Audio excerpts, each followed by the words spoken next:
একটা পুরুষালী হাত তুর্কি পিছন থেকে আষ্টে পিষ্টে জড়িয়ে ধরেছে। একটু আগে নিষ্পাপ তুর্কি গেটের সামনে নামিয়ে দেয়। তখনকার ঘটনার পর থেকে তোর নিষ্পাপের সাথে লজ্জা একটা কথাও বলেনি।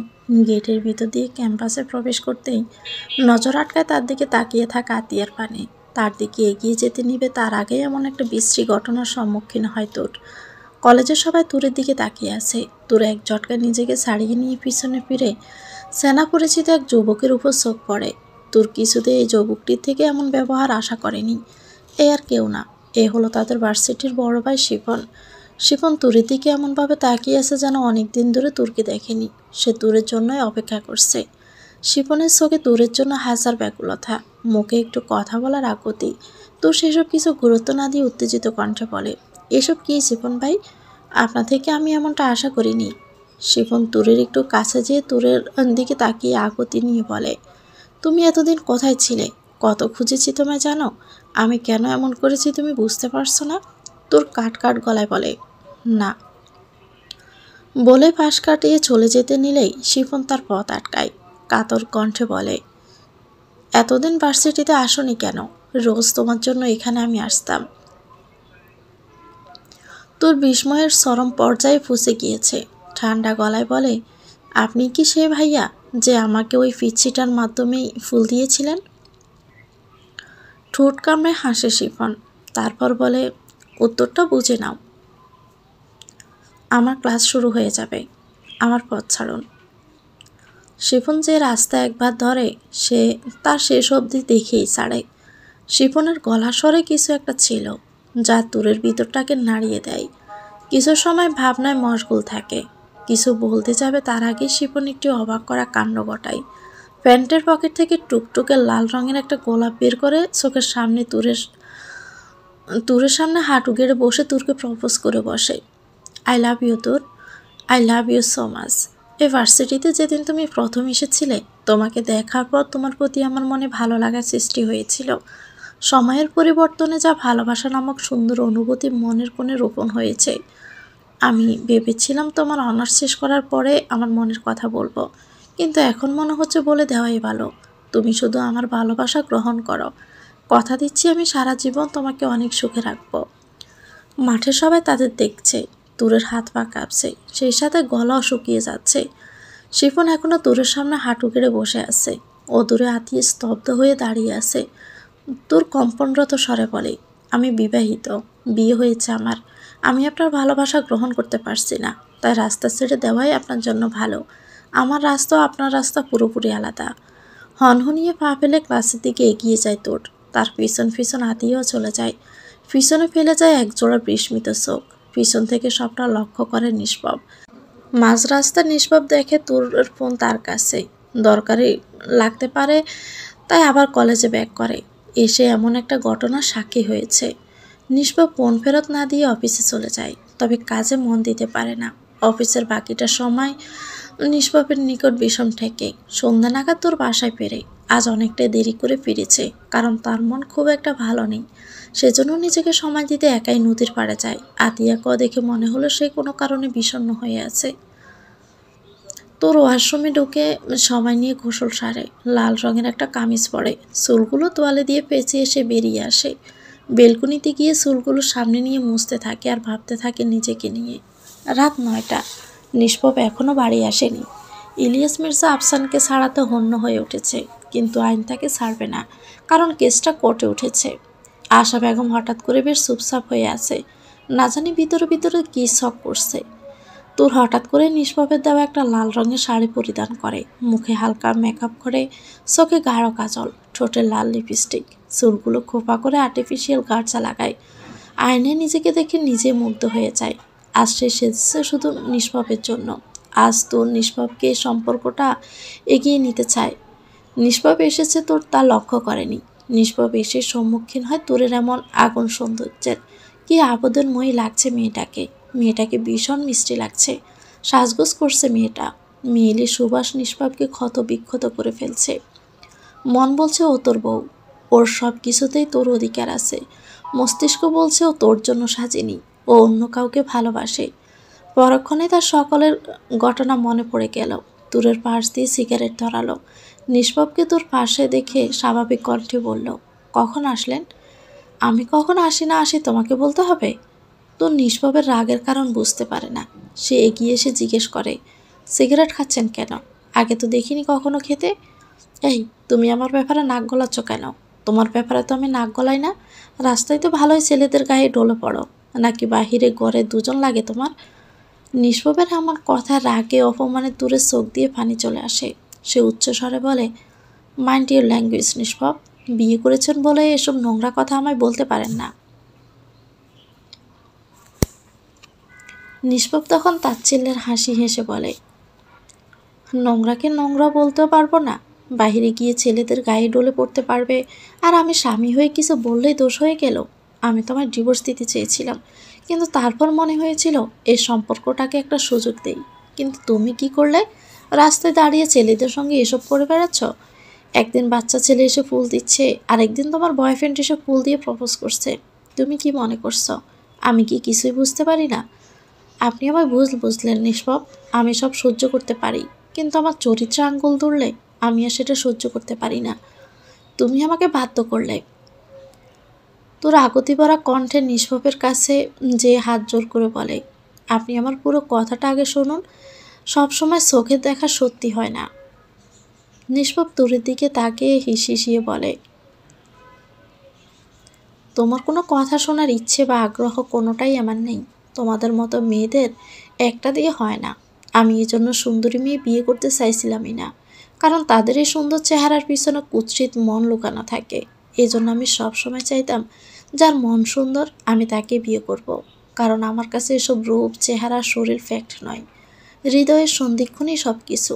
দুটি হৃদয়ের যদি মিলই না থাকে তাহলে শরীর দিয়ে কি হবে? ভাগ্যক্রমে তোমার সাথে এই সম্পর্কে জড়িয়ে গেলাম, কিন্তু তুমি কি করলে? দুশ্চরিত্র মেয়ে মানুষ। কথাটি বলার সাথে সাথে নিষ্পাপ তার বাম গালে চিনচিন ব্যথা অনুভব করে। সে গালে হাত দিয়ে হতবাক হয়ে সামনে তাকিয়ে থাকে। তোর নিষ্পাপকে গায়ের জোরে সর্বশক্তি দিয়ে থাপ্পড় মেরেছে। নিষ্পাপ গালে হাত দিয়ে তুরের পানে অবাক হয়ে তাকিয়ে আছে।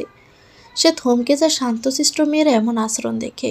তোর নিষ্পাপের শার্টের কলার ধরে কন্দনরত অবস্থায় বলে, অনেক বলে ফেলেছেন, আর একটা কথাও নয়। আমি আমার চরিত্রের সার্টিফিকেট আপনার থেকে নিব না। আমি কেমন সেটা আমি নিজেই জানি। আজ আপনি আপনার নিচু মন মানসিকতার সাথে আমার পরিচয় করিয়ে দিয়েছেন। আমি ভাবতেও পারিনি আপনি আমার পুরো কথা না শুনে এমন জঘন্য কথা বলে আমাকে অসম্মান করবেন। নিষ্পাপ তুরকে দেখে ক্ষণে ক্ষণে অবাক হয়ে যায়। নিষ্পাপ তুরের এই কোন রূপ দেখছে? এই তুরের সাথে তো নিষ্পাপ পরিচিত নয়। তুরের বুকে একরাশ ঘৃণা জন্মেছে। চোখের কার্নিশ বেয়ে পানি গড়িয়ে পড়ছে। তোর ঘৃণা মিশ্রিত কণ্ঠে আবারও বলতে শুরু করে, আমার কপালটাই এমন জানেন তো। যখন একটু ভালো থাকার চেষ্টা করি ঠিক তখনই কোনো জ্বর এসে সব কিছু এলোমেলো করে দেয়। আমার জীবনে এমন না না হলেও পারত। প্রথমে আমার মা আমার জীবনটা নিয়ে জুয়া খেললো। ভাগ্যক্রমে আপনার সাথে জড়িয়ে পড়লাম। আপনি বাসর রাতে আমাকে ডিভোর্স দিতে চাইলেন। আমিও চুপ ছিলাম, কারণ আমি আপনার ইচ্ছের বিরুদ্ধে আপনার জীবনে এসেছি। তারপর ধীরে ধীরে আপনাকে আমার ভালো লাগতে শুরু করে। একটুর জন্য আমার মনে হয় আপনিও হয়তো আমায় পছন্দ করেন। সেজন্যই তো আমি আপনাকে নিজের মনের কথা বলবো বলে আপনার জন্য আজ এভাবে সেজেছি।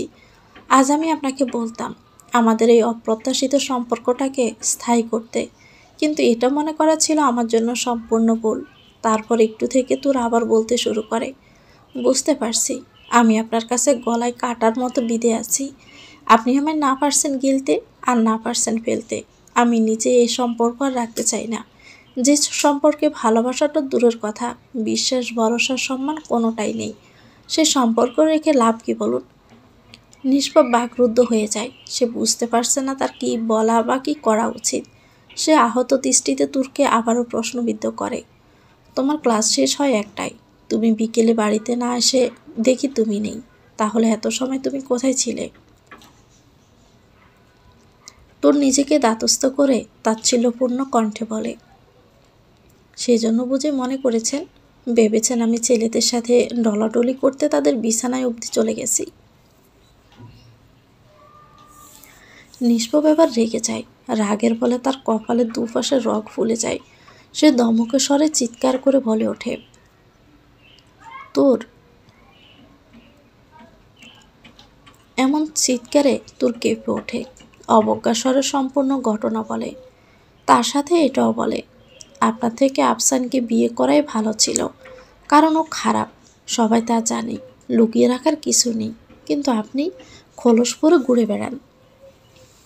সব কিছু শুনে নিষ্পাপের নিজের প্রতি ভীষণ রাগ হচ্ছে, কিন্তু শেষের কথা শুনে তোরের উপর রেগে যায় সে। দাঁতে দাঁত চেপে বলে, কি বললে তুমি? আফসান? আফসান আর আফসান, সে আমার জীবনটা শেষ করে দিয়েছে। তারপর গায়ে সর্বশক্তি দিয়ে দেওয়ালে ঘুষি মেরে রাগ নিয়ন্ত্রণ করার চেষ্টা করে নিষ্পাপ, কিন্তু ফলাফল সফল না হলে রুম থেকে বেরিয়ে যায়। তার হাত থেকে রক্ত শুয়ে শুয়ে পড়ছে। তো শাড়ির আসলা দুহাত দিয়ে মুঠ করে চেপে ধরে বারান্দায় গিয়ে মেঝেতে লুটিয়ে পড়ে, হাউমাউ করে কাঁদতে থাকে।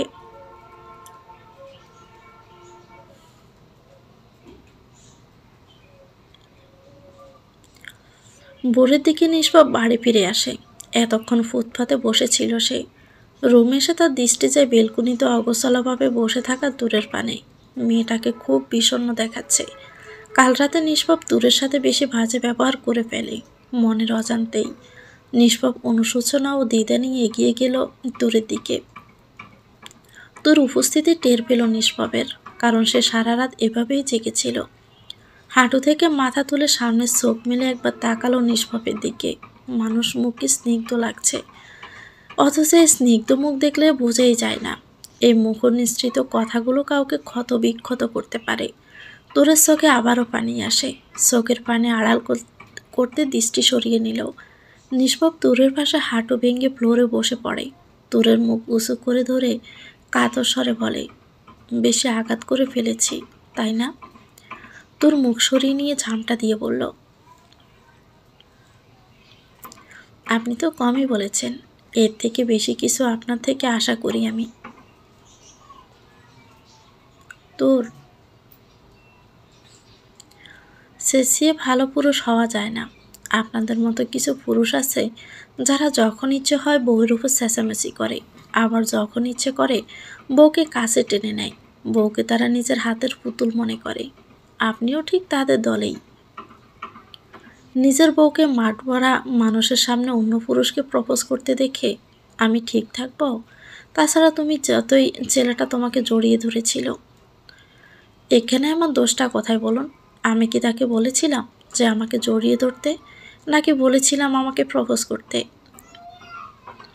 নিষ্পাপ অসহায় ভঙ্গিতে বলে, আমি জানি তোমার দোষ নেই, তবে আমি কেন ওর এসব মুখ বুজে দেখতে গেলে হাত ছিল না তোমার থাপ্পড় মেরে দিতে? এত মানুষের সামনে আমি লোকটাকে থাপ্পড় দিব কেন? এমনটা করলে সে লজ্জা পেত, আমার খারাপ লাগতো। ওই লোকটাকে থাপ্পড় মারলে তোমার খারাপ লাগতো, আর স্বামী আমাকে তো থাপ্পড় ঠিকই মারলে, এতে কি তোমার খারাপ লাগেনি? তোর কাট কাট গলায় বলে, না খারাপ লাগেনি, মাত্র একটা মেরেছি, আমার আরও 3 থেকে 4টা থাপ্পড় মারা উচিত ছিল আপনাকে। আপনি আমার চরিত্র নিয়ে বাজে কথা বলেছেন, যেখানে দোষটা আমার ছিলই না।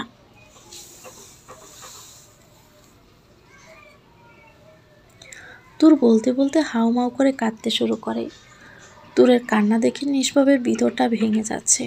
এমন হয় সে আর বেশি সময় না নিয়ে তোরকে নিজের সাথে আষ্টে পিষ্টে জড়িয়ে নেয়, আর কাতর হয়ে বলে, আমার থেকে নিজের অজান্তে অনেক বড় ভুল হয়েছে বউ, দয়া করে আমাকে মাফ করে দাও, কথা দিচ্ছি আর কখনোই এমন হবে না।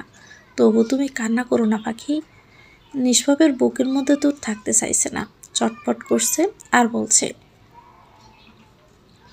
ছাড়েন আপনি আমায়, আমাকে স্পর্শ করবেন না, আমি তো খারাপ মেয়ে, তাহলে আমার কাছে আসছেন কেন? ভালো মেয়ের কাছে যান, আমি তো আপনার চোখে দুর্চরিত্রা, আমি আপনার কাছে থাকবই না। বলে নিষ্পাপকে ধাক্কা দিতে শুরু করে।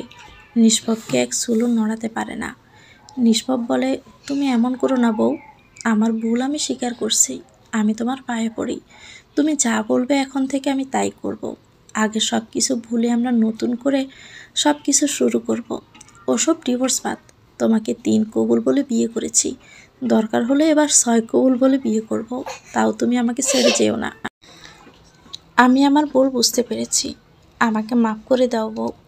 এসব বলে নিষ্পাপ তোরার পা ধরতে যায়। তোর নিষ্পাপের সব কথা মনোযোগ সহকারে শুনছিল।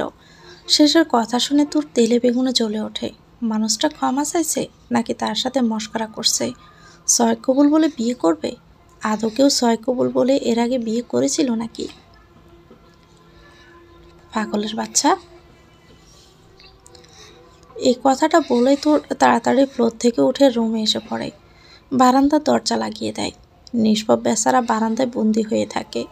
নিষ্পাপ তখন চেঁচিয়ে বলে, এটা কি হলো? শাস্তি, আপনি এভাবেই থাকেন।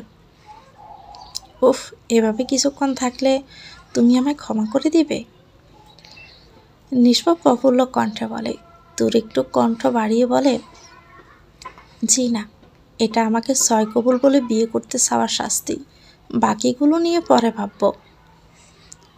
নিষ্পাপ তখন অসহায় হয়ে বলে, যা বাবা, এটা কি হলো? 3-এর জায়গায় 6 বললাম, যাতে করে অন্য বউ থেকে আমার বউয়ের মনে স্বামীর প্রতি একটু ভালোবাসা বেশিই হয়। থাকতো ভালোবাসা, আমার বউয়ের জন্য আমার শাস্তির ব্যবস্থাই করলো।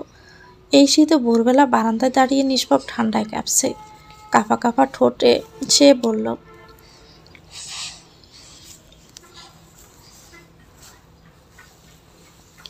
সকাল 10টা। নিষ্পাপ এক নাগাড়ে হাসি ফেলছে। তোর বেশ মজা পাচ্ছে। লিভিং রুমে ইলিয়াস মির্জা ও আশা বেগম বসেছিল। আফসানকে কিভাবে ছাড়ানো যায় সে বুদ্ধি করছে। ইলিয়াস মির্জা বিশ্বাস করে আফসান নির্দোষ। তোরও নিষ্পাপ খাবার টেবিলে বসে আছে। হঠাৎ করে সদর দরজার কলিং বেল বেজে ওঠে। সীতারা দরজা খুলে দেয়। একটা অচেনা ভদ্রলোক প্রবেশ করে। আশা বেগম বসে থাকা অবস্থায় দাঁড়িয়ে যায়। ইলিয়াস মির্জা অজ্ঞাত লোকটিকে উদ্দেশ্য করে বলে, আপনি কে? আপনাকে তো চিনলাম না। লোকটি তখন গমগমে স্বরে বলে, আমি আফসানের বাবা। আমার নাম খালেদ মনোয়ার, আমি আফসানের বাবা। ভদ্রলোকের কথাটি মির্জাবাড়ির লিভিং রুমে বাজ পড়ার মতো পড়ে। ভয়ে আশা বেগমের শরীর থরথর করে কাঁপছে। যে কেউ দেখলে বলবে মিকি রোগী। সীতারা বেশ উৎসাহ নিয়ে তাকিয়ে আছে। নিষ্পাপ স্বাভাবিকভাবে খাবার খেয়ে যাচ্ছে, যেন এসব তার আগে থেকেই জানা। তোর অবাক চোখে লোকটির দিকে তাকিয়ে আছে। ইলিয়াস মির্জা ঠাট্টার স্বরে বলে, আপনি কে ভাই? কোথা থেকে আসছেন? আফসান কি আপনার মেয়েকে বিয়ে করেছে যে নিজেকে তার বাবা বলে দাবি করছেন? আশ্চর্য। খালেদ মনোয়ার আত্মবিশ্বাসী স্বরে বলে, শুধু আপনার ছেলেকে নিজের ছেলে বলেই দাবি করছি না, বরং আপনার বউকেও নিজের বউ বলে দাবি করছি। আপনি কি পাগল হয়ে গেলেন নাকি? এসব কি বলছেন? আমার বউ আপনার বউ হতে যাবে কেন? খালেদ মনোয়ার আবার তাচ্ছিল্য সুরে বলে, যেভাবে আফসান আমার ছেলে হয়েছে ঠিক সেভাবেই আফসানের জন্মদাতা আমি। আশা বেগম এবার আর চুপ থাকতে পারল না। কম্পনরত কণ্ঠে বলে, আফসানের বাবা তুমি? এই পাগলের কথা শুনছো কেন? কথা শুনে বোঝা যায় এই লোকটা একটা পাগল। তুমি দারোয়ানকে ডেকে পাগলটাকে বাড়ি থেকে বের করে দাও। খালেদ মনোয়ার আশা বেগমকে উদ্দেশ্য করে বলে, তুমি আমায় চিনো না আশা? আশা বেগম তখন ভয়ে ডোক গিলে, তারপর আবার কাট কাট গলায় বলে ওঠে, আমি আপনার মতো পাগলকে চিনব কিভাবে? খালেদ মনোহর আবার বেশ রেগে যায়। সে চোখের পলকে আশা বেগমের কাছে এসে তার হাত মুচড়ে ধরে বলে, চুপ, একদম চুপ। নষ্টা মহিলা, আমার কাছে শুইতে তোর আমাকে পাগল মনে হয়নি? যখন সত্যি কথা বলছি তখন কি পাগল মনে হয়? তোকে কয়দিন হলো ফোন দিয়ে বলছি আমার ছেলেকে ছাড়িয়ে নিয়ে আয়, তুই তো আমার কোনো কথাই শুনছিস না।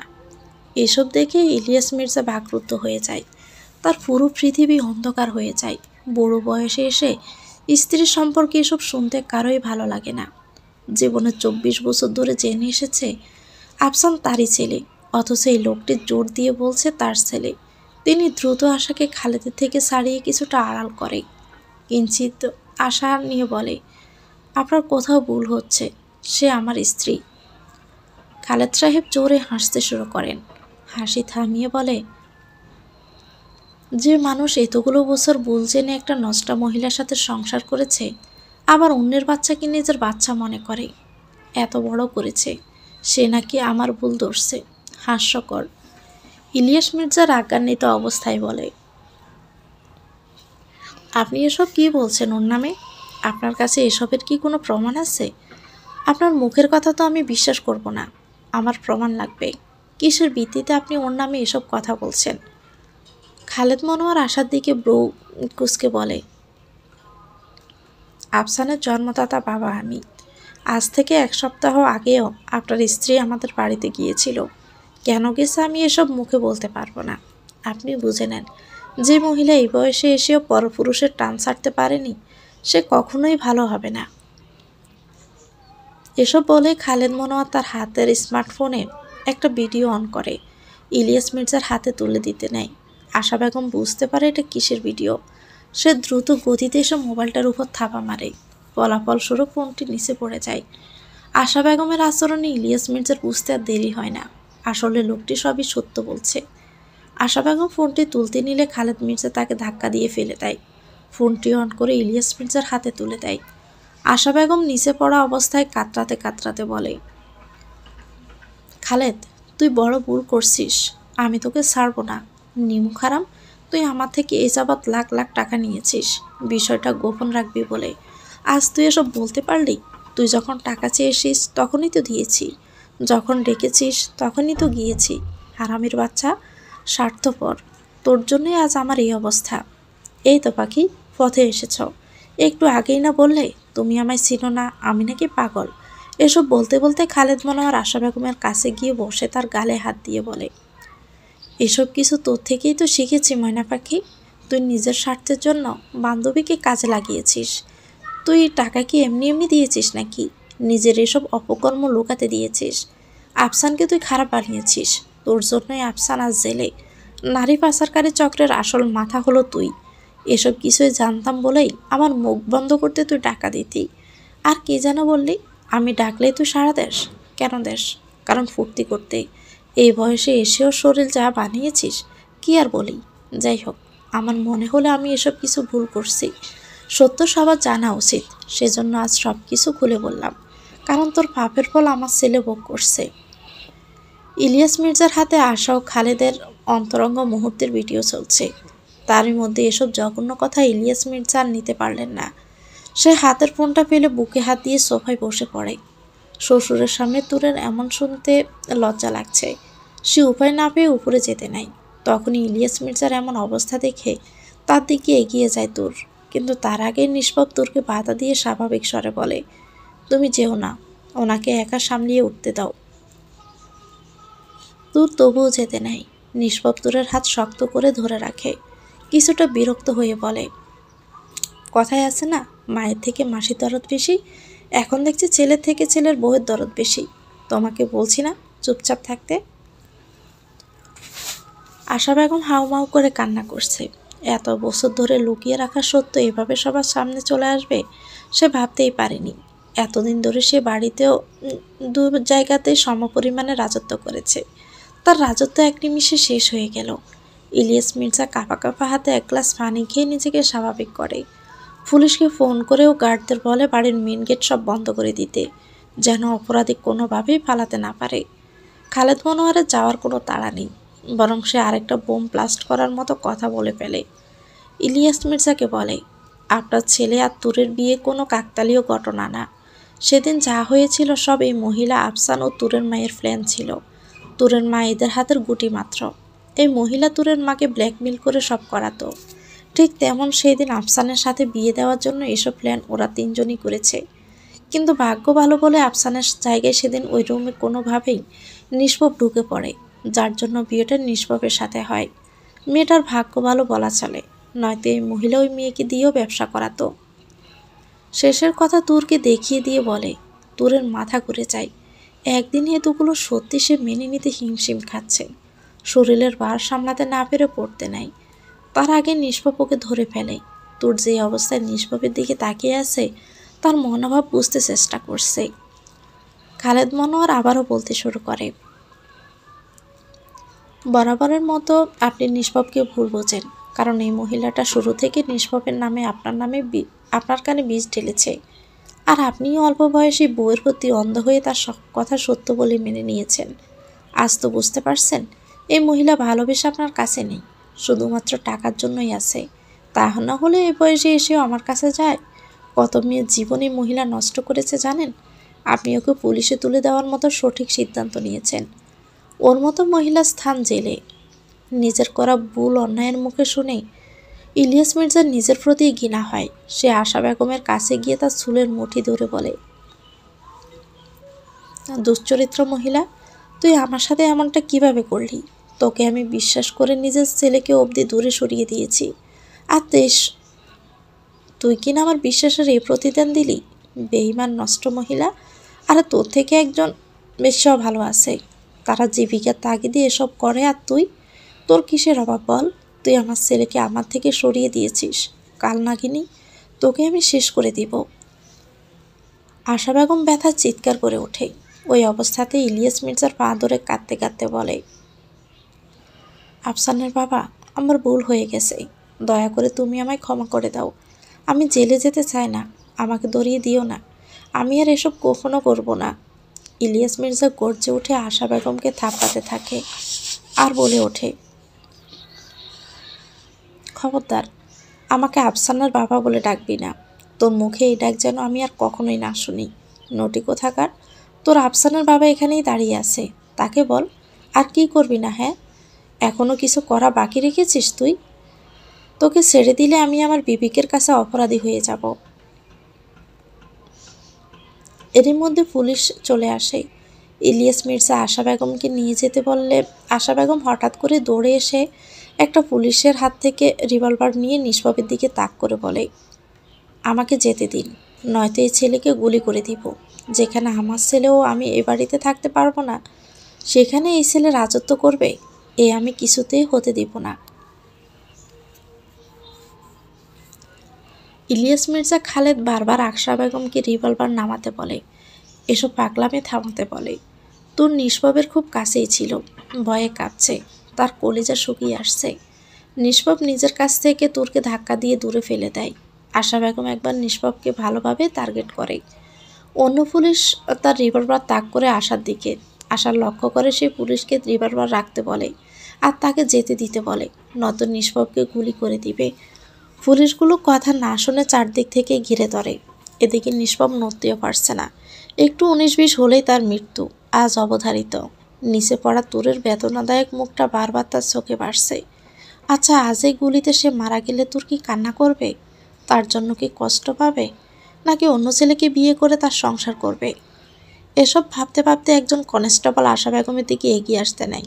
ঠিক তখনই আশা বেগম তার টার্গেট অনুযায়ী নিষ্পাপের মাথা বরাবর গুলি ছোড়ে। বিকট শব্দে মির্জাবাড়ির সবাই স্তব্ধ হয়ে যায়। আশা বেগম যখন 15 বছরের কিশোরী, তখন নিজ গ্রামের খালেদ মনোয়ারের সঙ্গে সম্পর্কে জড়িয়ে পড়ে। খালেদ মনোয়ার তখন 24 বছরের যুবক। একসময় তাদের সম্পর্ক গভীর থেকে গভীরতর হয়, যার ফলশ্রুতিতে আশা বেগমের গর্ভে আফসান আসে। তিনি যখন 1.5 মাসের প্রেগনেন্ট, আশা বেগম সে খালেদ মনোয়ারকে জানালে তিনি কিছু একটা ব্যবস্থা করবেন বলে কথা দেয়। খালেদ মনোয়ার তখন গ্রামের বেকার ছেলে। ছোটবেলায় মা বাবা মারা গেছেন। তিনি মামার বাড়ি বড় হয়েছে। মামার জমিতে কাজ করে 3 বেলা পেটে ভাত পড়ত। ক্লাস 7 অবধি পড়ালেখা করে আর করেনি। এই অবস্থা আশা বেগমের দায়িত্ব নিতে পারবে না। যেখানে সে নিজে অন্যের বাড়িতে আশ্রিত, সেখানে তার বউ রাখবে কোথায়? এসব দিক চিন্তা করে সে কাজের সন্ধানে লেগে পড়ে। এভাবে 2 দিন কেটে যায়। উপায় না পেয়ে গ্রামের বড় ভাইকে সব বলে তিনি একটা কাজের ব্যবস্থা করে দিতে চাইলেন। তবে কাজের জন্য শহরে যেতে হবে, সেখানে গ্রামের বড় ভাইটা চাচা হোটেলে কাজ দিতে পারবে। খুশিতে খালেদ মনোয়ারের মুখ চকচক করে ওঠে।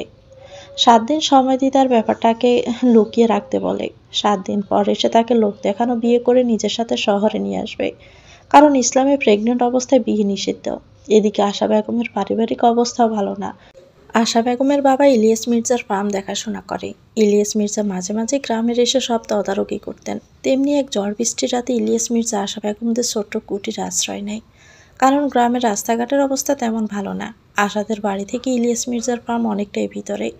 আশা বেগমের বাবা মা ছিল ভালো মানুষ, তারা গরিবের ঘরে খাবার ব্যবস্থা করেন। সেই খাবারের মধ্যে আশা বেগম নেশার ওষুধ মিশিয়ে ইলিয়াস মির্জা ঘুমালে তার ঘরে ঢুকে পড়ে। কারণ আশা বেগম জানতেন সম্প্রতি ইলিয়াস মির্জার স্ত্রী মারা গেছে, ঘরে ছোট্ট ছেলে আছে, আর তিনি অনেক বড় লোক, তার অনাগত সন্তানের কোনো কিছু অভাব হবে না। এক নাগাড়ে কথাগুলো বলে খালেদ মনোয়ার একটু থেমে ইলিয়াস মির্জাকে উদ্দেশ্য করে বলেন, তারপরের ঘটনাগুলো তো আপনি জানেনই স্যার। ইলিয়াস মির্জার মনে পড়ল সে কালো অতীত। সেই রাতে খাবার পর শুয়ে পড়তেই তার কোনো কিছু মনে ছিল না। সকালে গ্রামবাসী চিৎকার চেঁচামেচি অকথ্য ভাষায় গালিতে তার ঘুম ভেঙে যায়। চোখ মিলে দেখে তার বুকের উপরে অর্ধনগ্ন হয়ে আশা বেগম ঘুমিয়ে আছে। সব কিছু ভেবে ওঠার আগেই গ্রামবাসী দরজা ভেঙে ঘরে এসে ইলিয়াস মির্জাকে টেনে হিঁচড়ে বাহিরে বের করে। তাদের একটাই কথা, শহরের বড়লোক মানুষ বউ মারা গেছে। কয়দিন হলো শরীরের টানে তিনি গ্রামে আশা বেগমের কাছে আসেন। তাদের দুজনকে এক ঘরে এই অবস্থায় দেখতে পেয়ে তারা এতটুকু ভালোভাবেই বুঝে গেছেন। তারা নিজ উদ্যোগেই কাজে ডেকে সেদিনই আশা বেগমের সাথে ইলিয়াস মির্জার বিয়ে পড়িয়ে দেয়। 24 বছর সংসার জীবনে তিনি বারবার সে রাতের কথা মনে করতে চেষ্টা করেছেন, তবে স্মৃতির পাতা পুরোটাই অন্ধকার। আশা বেগমকে জিজ্ঞেস করলে তিনি কোনোভাবে কথা কাটিয়ে নিতেন, নয়তো নিজের শারীরিক আকর্ষণ দিয়ে সেই অবস্থায় ইলিয়াস মির্জাকে ভুলিয়ে দিতেন। নিষ্পব ও তুর পাশের সোফায় বসে আছে। নিষ্পবের আর এসব শুনতে ইচ্ছে করছে না। তখন ইলিয়াস মির্জার জন্য সে জীবন ফিরে পেয়েছে। আশা বেগম তখন নিষ্পবের দিকে গুলি ছুড়ে ঠিক তখনই ইলিয়াস মির্জা দৌড়ে এসে নিষ্পবকে সরিয়ে নিচে ফেলে দেয়, তার সাথে সেও পড়ে যায়। এই সুযোগে মহিলা কিছু কনস্টেবল আশা বেগমকে হাতকড়া পরিয়ে নিয়ে যায়। যাওয়ার আগে আশা বেগম গজরাতে গজরাতে বলে, তোদের কাউকে আমি ছাড়ব না, সব কটাকে আমি দেখে নেব। ইলিয়াস মির্জা পুলিশ অফিসারকে বলে, এই কালনাগিনীও তার ছেলে যেন কিছুতে ছাড়া না পায়। এর উপর অনেক কয়টা মামলা দায়ের হবে। আমি নিজেই আপনাদের সাথে দেখা করব। আপাতত এই ফোনটা দিন। এই ফোনে এই মহিলার নোংরা ভিডিও আছে। নিষ্পাপ এসব ভাবনা থেকে বেরিয়ে সে কাট কাট গলায় তুরকে বলে, অনেক নাটক দেখা হয়েছে, এখান থেকে নাটকের পরিচালকদের কথা শুনে কি করবে, উপরে চলো। তোর এই মুহূর্তেই আশাটাই করেছিল, কারণ শ্বশুরের সামনে বসে বসে এসব নোংরা কথা শুনতে তার ভালো লাগে না। সে নিষ্পাপের সাথেই উপরে চলে আসে। ওদের দেখে যেতে দেখে ইলিয়াস মির্জা গোপনে দীর্ঘশ্বাস দিয়ে বলল, আমার ছেলে কি আমাকে কখনো ক্ষমা করবে? আমি যেসব করেছি এরপর আর কোন মুখে ওর কাছে ক্ষমা চাইব? খালেদ মনোয়ার বলেন, আপনি নিষ্পাপের সাথে ঠিক কাজ করেননি। সব সময় আশার কথায় উঠা বসা করতেন। সে নিষ্পাপের নামে আপনার কাছে সব বানিয়ে বানিয়ে বলতো, আর আপনি তা বিশ্বাস করতেন। ওকে আপনি তখন চিনেছিলেন না। ও কী ধরনের মহিলা আমি জানি। আমি ওর থেকে 7 দিন সময় চেয়ে নিয়েছিলাম, তার মধ্যে 3 দিন না যেতে আপনাকে ফাঁসিয়ে বিয়ে করেছে। আপনি জানেন আফসান সময়ের আগেই 7 মাসে জন্ম নিয়েছে, কারণ আফসানের জন্মের সময় আপনি তখন ব্যবসার কাজে বিদেশে ছিলেন। আসলে আফসান সঠিক সময়েই জন্ম নিয়েছে। আশা আপনার কাছ থেকে ব্যাপারটা লুকিয়েছে, আপনাকে মিথ্যে কথা বলেছে, কারণ আসল সত্য গোপন রাখতে। ইলিয়াস মির্জা নিজের ভুল বুঝতে পারেন। 34 বছরের এক বাচ্চার বাবা 15 বছর বয়সী কিশোরী মেয়ে আশাকে পেয়ে এতটাই মুগ্ধ হয়ে গিয়েছিলেন যে ঠিক ভুল সব ভুলে নিজের ছেলের সাথে প্রতিনিয়তই অন্যায় অবিচার করেছে। এসব ভাবতে ভাবতে ইলিয়াস মির্জা খালেদ মনোয়ারের উদ্দেশ্যে গমগমে বলে, আশা বিবাহিত জানার পরেও আপনি ওর সাথে যোগাযোগ রেখেছেন, এটা আপনি অন্যায় করেছেন। আমি জানি ও খারাপ মহিলা, ওর দ্বারা সব কিছুই সম্ভব, কিন্তু আপনি এত কাহিনী করলেন কেন? আপনাদের এসব সম্পর্ক কত দিনের? খালেদ মনোয়ার অনুশোচনা স্বরে বলল, পুরনো ভালোবাসা বলে কথা স্যার। আফসানের যখন 2 বছর বয়স তখন হঠাৎ একদিন আশার সাথে আমার রাস্তায় দেখা হয়। আমাকে দেখে আশা প্রথমে ভয় পেয়ে যায়। আমি ওর সাথে স্বাভাবিকভাবেই কথা বলি। তখন আমার বাচ্চাটাকে দেখার জন্য আকুল হয়ে পড়ি। আশায় অভয় দেয়, বাচ্চাটাকে একবার হলেও আমায় দেখতে দিবে। সে আমার ঠিকানা চাইলে আমি ওকে দিয়ে দেই। আপনি ব্যবসার বেশিরভাগ সময় বাইরে থাকতেন। আশা সেই সুযোগে আমার বাড়িতে আসা যাওয়া করত। আপনার অনুপস্থিতিতে আশা আমার সাথে শারীরিক সম্পর্কে জড়িয়ে পড়ে এবং আমার মুখ বন্ধ রাখতেও নিজে প্রথমে টাকার অফার দেয়। পরে আমি এটা কাজে লাগিয়ে ওকে ব্ল্যাকমেল করতে শুরু করি। ইলিয়াস মির্জা রাগান্বিত স্বরে বলে, আপনি যা করেছেন আপনাকে যদি এই অবস্থায় পুলিশে দেই? খালেদ মনোয়ার একটু হেসে বলে, আমি জানি আপনি দিবেন না স্যার। আমি আর যাই করি না কেন আপনাকে এতদিনে লুকিয়ে রাখা সব সত্য বলেছি। ইলিয়াস মির্জা গম্ভীর স্বরে খালেদ মনোয়ারকে যেতে বলে। যাওয়ার আগে এটা বলে, আপনাকে যেন আমার বাড়ির আশেপাশে আর না দেখি। খালেদ মনোয়ার মাথা জাগিয়ে চলে যায়। রুমের ভিতরে এসে তুর নিষ্পাপের উপর ঝাঁপিয়ে পড়ে। নিষ্পাপ পড়তে নিয়েও নিজেকে সামলিয়ে তুরের পিঠে হাত রাখে। তুর নিষ্পাপকে শক্ত করে জড়িয়ে ধরে উদ্বিগ্ন হয়ে বলে, আমি তখন খুব ভয় পেয়ে গিয়েছিলাম। আপনার যদি কিছু হয়ে যেত? নিষ্পাপ ব্রকুসকে তুরকে প্রশ্ন করে। হয়ে গেলে হয়ে যেত, তুমি তখন আরেকটা বিয়ে করে নিতে। তোর নিষ্পাপের মুখে তার ডান হাত দিয়ে বাধা দেয়। তারপর রাগী কণ্ঠে বলে, এসব আর কখনোই বলবেন না। আমায় ভালোবাসো? তোর আর কোনো উত্তরই দেয় না। তোরের নীরবতা দেখে নিষ্পাপ বলে, যা বাবা, ভালোবাসা স্বীকার করো না, আবার আমার মতো নিষ্পাপ পুরুষের চরিত্র হরণ করতে এভাবে জড়িয়ে ধরেছ। তুমি জানো না আমি বিবাহিত? নিষ্পাপের এমন ফাইজলামি দেখে তোর নিষ্পাপকে ছেড়ে দেয়। তার বুকে এলোপাতাড়ি মারতে শুরু করে। তোরের এমন কাজে নিষ্পাপ হাসতে থাকে। হাসতে হাসতে বলে, যে একটু শরীর ছুঁয়ে দিলেই গলে যাবে সেই শরীর দিয়ে আমায় মারছে। তোমার দৃষ্টিতে যা মায়ের, আমার দৃষ্টিতে তা বউয়ের সোহাদর। বলে নিষ্পাপ তুরের দিকে ঠোঁট সোখা করে উড়ো কিস দেয়। তুর বেশ লজ্জা পেয়ে নিষ্পাপকে ছেড়ে দিয়ে দূরে সরে আসে।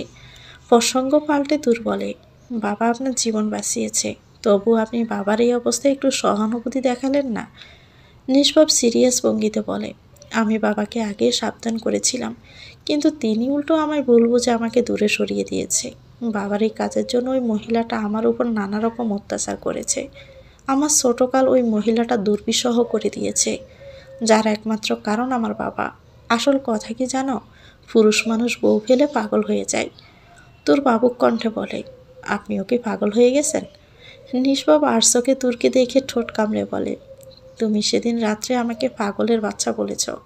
আমি কিন্তু শুনে নিয়েছি। আমার বাচ্চা কিন্তু এখনো পৃথিবীতে অ্যান্টি নেয়নি। তুমি পারমিশন দিলে অবশ্যই সে কাজটা দ্রুতই করব। অসভ্য কোথাকার। বলেই তোর লজ্জা পেয়ে দৌড়ে ওয়াশরুমে ঢুকে পড়ে। নিষ্পাপ জোরে জোরে হাসতে থাকে। এই মেয়েটাকে লজ্জা দিতে তার ভীষণ ভালো লাগে। লজ্জা পেলে তুরের মুখ লালচে বর্ণ ধারণ করে। তখন তুরকে দেখতে সদ্য ফোটা লাল গোলাপের মতোই দেখতে লাগে। তোর রুমে এসে দেখে নিষ্পাপ নেই। বেডের উপর ভাঁজ করে চিঠি দেখতে পেয়ে তুরের ব্রু কুঁচকে যায়। সে দ্রুত পায়ে চিঠিটি খুলে পড়তে লাগে। প্রিয় লাল গোলাপ, তুমি যখন আমার কথায় লজ্জা পেয়ে দৌড় দাও, তখন তোমাকে লাল গোলাপের চেয়ে কোনো অংশে কম লাগে না। সেজন্য এই সম্বোধন করলাম। খবরদার, এই জীবন আর কারোর সামনে তুমি ভুলেও লজ্জা পাবে না। আমি পৃথিবীতে যতদিন বেঁচে আছি তোমার লজ্জা পাওয়ার কারণ আমি হব, আর আমি তোমার লজ্জা নিবারণের কারণ হব। এবার আসল কথায় আসি। তুমি আমায় ক্ষমা করে দাও বউ। সেদিন রাতে আমি তোমার সাথে অন্যায় করেছি। ছোটবেলা থেকে আমি পরিবার কি তা বুঝতে পারিনি। বিয়ের পর তোমায় ধীরে ধীরে ভালোবাসতে শুরু করি, তবে প্রকাশ করিনি। তোমায় হারিয়ে ফেলার ভয়ে, এই ভয় থেকে আমি তোমার সাথে খারাপ ব্যবহার করেছি। আমরা দুজন সব কিছু ভুলে নতুন করে শুরু করতে পারি না, যেখানে তুমি আর আমি মিলে একটা পরিবার। আমার আলমারিতে একটা শপিং ব্যাগ আছে, সেখানে শাড়ি আছে। তুমি সেদিনের মতো আজও আমার জন্য নিজেকে সাজিয়ে রাখো। আমি গতবার ভুল করেছি, তবে এবার ঠিক করব। আমি ক্ষমা প্রার্থী। এটি তোমার পাগল বর। আজ সন্ধ্যা থেকে আকাশ গুড়গুড় করছে। মুহূর্তে আকাশ ভেঙে বৃষ্টি নামলো। সময়টা শীতকাল। তোর বারান্দায় দাঁড়িয়ে অসময়ে বৃষ্টি ছুঁয়ে যাচ্ছে। বৃষ্টি হলে স্কুল কামাই করা যেত খুব সহজেই। স্কুল কামাই দিয়ে সে দিনভর কাঁথা মুড়ি দিয়ে ঘুমিয়ে যেত। ছোটবেলাটা কি সুন্দর ছিল। দুই বোন কত খুনসুটি করত। তুরফার কথা মনে হইতে দূরের বাড়ির কথা মনে পড়ে যায়। ও বাড়ির সবাই তাকে অবহেলা করছে, তা না হলে তার বাবা শেষ কয়েকদিন হলো বাড়িতে ফিরেছে, তবুও একটিবারের জন্য তার খোঁজ নেয়নি। সে ওই বাড়ির সবার কাছে এতটাই পর হয়ে গেছে। এসব ভেবে তোর মুখ বার করে নিচে নেমে এসে দেখে সীতারা টিভি দেখছে। মেয়েটা সারাদিন টিভিতে বাংলা ছবি দেখে। ওদের আগ্রহ নিয়ে অপেক্ষা করে কখন শাকিব খান বের হয়ে ভিলেনদের শায়েস্তা করবে। মেয়েটার পছন্দের নায়ক শাকিব খান। তার একটা ছবিও দেখা মিস করে না। হিরো ফাইট করলে সীতারা কখনোই আগ্রহী হয়ে চোখ বড় বড় করে তাকিয়ে থাকবে, আবার কখনো ঠোঁট গোল করে চেঁচিয়ে পড়বে, বেটাকে আরও মার দাও, ডিসুম ডিসুম করে। কত বড় সাহস, নায়িকাকে তুলে নিয়ে যায়। এই কথাগুলো বলার সাথে সাথে সে 2-3 হাত দিয়ে ঘুষি দেওয়ার এক্সপ্রেশন দেখায়। এই ব্যাপারগুলোর জন্য আশা বেগমের তোপের মুখে পড়তো সে সবসময়। বাড়িতে তুরা সীতারা ছাড়া কেউ নেই। টিভিতে এখন বিজ্ঞাপন চলছে। সীতারা তুরকে লক্ষ্য করে মুখে হাসি নিয়ে উৎকণ্ঠা স্বরে বলে, নতুন ভাবি, আমি ছবি দেখি, আপনি আহেন, দুইজনে একলগে দেখি। আর মেশা নায়িকারে তুইলা লইয়া গেছে। পরে যে কি হয় হেল লাগে বইয়া আসি। আর একটু হইলে শেষ হইব, তখন রাতে রান্না করব। তুই সীতারার মুখে পানে তাকায়। মেয়েটা কত সরল, কত সহজে খুশি হয়ে যায়। শ্যামলা মুখটা মায়ায় ভরা। সে ঠোঁটে মিষ্টি হাসি রেখা টেনে শান্ত কণ্ঠে বলে, সবার জন্য আজ আমি রান্না করব। তুমি পুরোটা সময় টেলিভিশন দেখো সীতারা? সীতারা মাথা ঝাঁকিয়ে ঠোঁট প্রসারিত করে হেসে বলে, আচ্ছা, ধন্যবাদ নতুন ভাবি। তোর বারান্দা ঘরের দিকে যায়। রাতের জন্য তোর খিচুড়ি রান্না করবে। যেহেতু বৃষ্টির সময় সাধারণত বাঙালিরা এই সময়টায় খিচুড়ি খেতে পছন্দ করে। এর আগেও তোর এই বাড়িতে খিচুড়ি রান্না করেছিল, কিন্তু আফসানের করা থার্ড ক্লাস কর্মকাণ্ডের জন্য সেই খিচুড়ি তার পেটে পড়েনি। তাদের দুজনের তোর জম্পের খিচুড়ি রান্না করে যা দেখতে বেশ লোভনীয় লাগছে। খিচুড়ির সাথে বেগুন ভাজা, ইলিশ মাছ ভাজাও রয়েছে। ইলিয়াস মির্জা একটু আগেই বাড়িতে ফিরেছে। এসেই তোরের সাথে টুকটাক কথা বলে উপরে চলে যায়। তোর ডিনার সার্ভ করতে চাইলে তিনি ইতস্ত সুরে বলেন, ছেলেটা ফিরলে আমায় ডেকে দিও, ওর সাথেই খাবো। তোর লিভিং রুমে কিছুক্ষণ ওয়েট করে। এরই মধ্যে কলিং বেল বেজে ওঠে। তোর দ্রুত প্রায় দরজা খুলে একপাশে দাঁড়িয়ে পড়ে। নিষ্পাপ বৃষ্টিতে কাক ভেজা হয়ে পেরেছে। বৃষ্টির পানিতে জুবুথুবু ভেজা মেনাসটাকে দেখে তৎক্ষণাৎ চোখ নামিয়ে নেয় তোর। বৃষ্টির পানি সমস্ত শরীর ভিজে গা ছুঁয়ে ছুঁয়ে এখন পানি ঝরছে নিষ্পাপের। ডান হাত দিয়ে নিষ্পাপ নিজের মাথা চুল ঝাড়তে ঝাড়তে তুরের দিকে আর চোখে তাকায়। তুরকে বেশ ভালোভাবে পর্যবেক্ষণ করে। আশাহত দৃষ্টিতে তোরের দিকে তাকিয়ে ফ্লোরে হাঁটু ঠেকিয়ে জুতার ফিতাগুলো খুলতে থাকে। এই ফাঁকে তোর তোয়ালে নিয়ে হাজির হয়ে যায়। তোয়াল নিষ্পাপের হাতের দিকে বাড়িয়ে দিয়ে বলে, মাথা মুছে নিন। তোয়ালে ধরা হাতটায় চোখ বুলিয়ে আবারও জুতা খোলার দিকে মনোযোগ দিল। অভিমানী সুরে বলল, লাগবে না। নিষ্পাপ তোরের সাথে কোনো কথাই বলে না। যেতে নিলে তোর বাবুক কণ্ঠে বলে, আজ আপনার কিছু হয়েছে? নিষ্পাপ পায়ের গতি কমিয়ে দিয়ে বলে, কেন বলো তো? কেন আবার? এই যে কোনো কথাই বলছেন না। আসার পর থেকে কেমন অদ্ভুত ব্যবহার করছেন। বাবা আপনার সাথে ডিনার করার জন্য সে কখন থেকে ওয়েট করছে। আপনি ফ্রেশ হয়ে নিচে চলে আসুন। নিষ্পাপ আবার তুরের একটু কাছে চলে আসে। এসে তাচ্ছিল্যপূর্ণ কণ্ঠে বলে, সবার কথাই ভাবো, শুধু আমার কথা ছাড়া। নিষ্পাপ প্রস্থান করে দূর তার যাওয়ার দিকে তাকিয়ে থাকে কিছুক্ষণ। পরে দুষ্ট একটা হাসি দিয়ে বিড়বিড় করে বলে, আমাকে অনেক জ্বালিয়েছেন সাহেব, কিছুক্ষণ একটু নিজে জ্বলুন।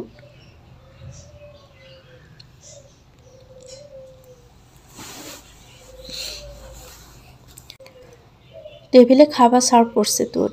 দুই বাবা ছেলে কোনো কথাই না বলে রোবটের মতো খেতে শুরু করে। ইলিয়াস মির্জা আদেশের সুরে বললেন, তুমিও আমাদের সাথে খেতে বসে পড়ো মা। বলেছিলাম না আজ সবাই একসাথে খাবো। তুরের আজ একটু তাড়া আছে, যার জন্য সেও না করেনি।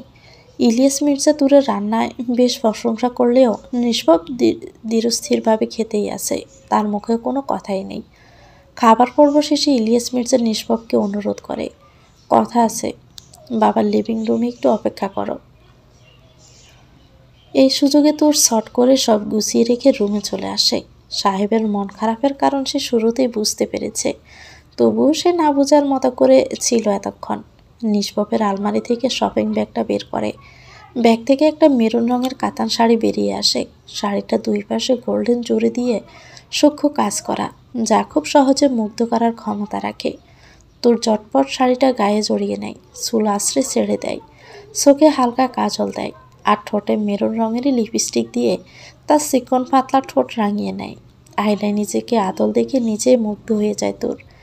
এখন শুধু সাহেবের আসার অপেক্ষা।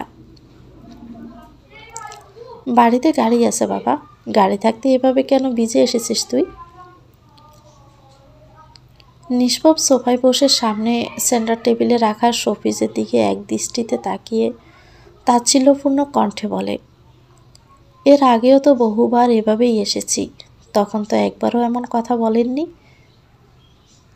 ইলিয়াস মির্জা অপরাধী সুরে নিষ্পাপকে বলে, আমার মস্ত বড় ভুল হয়ে গেছে বাবা, তুই আমাকে ক্ষমা করে দে, আমি সত্যি অন্ধ হয়ে গিয়েছিলাম। নিষ্পাপ আবার একটু জোরেই হেসে ফেলে, ঠোঁটে মৃদু হাসির ছটা টেনে বলে, ফিরিয়ে দিতে পারবেন আমার ছোটবেলাটা? মুছে দিতে পারবেন আমার দুর্বিষহ অতীত? ভুলিয়ে দিতে পারবেন আমার প্রতি করা আপনার সুন্দর অল্প বয়সী স্ত্রীর করা সমস্ত অত্যাচার? পারবেন না, তাই এসব কথা আমার সামনে আর কখনোই বলতে আসবেন না। ইলিয়াস মির্জা নিজেকে খুব অপরাধী মনে হচ্ছে, তবু আকুতি সুরে বললেন, আমি বড় অন্যায় করে ফেলেছি তোর সাথে, জানি এর কোনো ক্ষমা নেই। তোকে আর কখনোই বলবে না আমাকে ক্ষমা করতে, কিন্তু তুই আর অন্যর অধীনে চাকরি করিস না। এই সমস্ত ব্যবসা আর আমার যা কিছু আছে সব কিছুই তোর। এখন বউ হয়েছে, তার ভরণ পোষণের সমস্ত দায়িত্ব তোর উপর। তুই ব্যবসার হাল ধর বাবা। নিষ্পাপ তখন অবজ্ঞা সুরে বলে, এতদিন না জানতাম এই ব্যবসা এই বাড়ি সব আফসানের, তাহলে আজ কেন আমার হচ্ছে? আপনি বরং একটা কাজ করুন, এই সমস্ত কিছুই আফসান ও তা আপনার শখের বউকে লিখে দেন। লিখে দেওয়ার আগে বলবেন আমি আমার বউকে নিয়ে এ বাড়ি থেকে বেরিয়ে চলে যাব।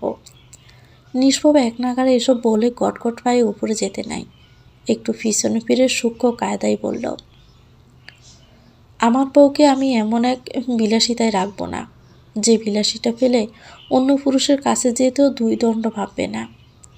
ইলিয়াস মির্জার কলিজায় খস করে ওঠে কথাটি, নিজেকে কাপুরুষের সমতুল্য মনে করে।